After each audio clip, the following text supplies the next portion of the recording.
ফের সরকারি হাসপাতালে চিকিৎসায় গাফিলতিতে রোগী মৃত্যুর অভিযোগ। দেহ নিয়ে হাসপাতালে বিক্ষোভ, পরিস্থিতি নিয়ন্ত্রণে নামল র্যাফ। বলদ্বারে ফোড়া নিয়ে 25শে মার্চ ব্যারাকপুরের বিএন বসু হাসপাতালে ভর্তি হন বিশ্বনাথ সামন্ত। 28শে মার্চ অস্ত্রোপচার হয়। হাসপাতাল সূত্রে খবর, বৃহস্পতিবার তার অবস্থার অবনতি হতে শুরু করে। রোগীকে কলকাতার হাসপাতালে রেফার করা হয়।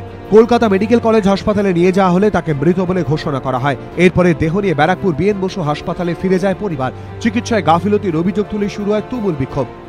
শনিবারে ভর্তি হয়েছিল, মঙ্গলবারে অপারেশন হয়েছিল, আর তার মধ্যে দুদিন থেকে আজকে সকালবেলা আউটডোরে ডাক্তার দেখে সকালবেলা 9:30টার সময় বলছে পেশেন্টটাকে মেডিকেল রেফার করতে হবে। মেডিকেলে গেটের সামনে ঢুকতে গিয়েই পেশেন্টটা মারা গেছে। ডাক্তারের বিনা চিকিৎসা চলে ডাক্তারের মারা গেছে। অভিযোগ খতিয়ে দেখার আশ্বাস দিয়েছে হাসপাতাল কর্তৃপক্ষ।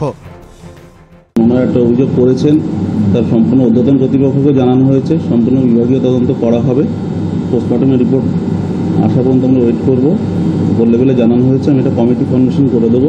যে ডাক্তারের আন্ডারে ভর্তি ছিল তাকে ডেকে নিয়ে তার সঠিক উত্তর নিশ্চয়ই চাইব, এবং তা না হলে আইনে যেভাবে ব্যবস্থা নিতে হয় সেভাবে ব্যবস্থা হবে।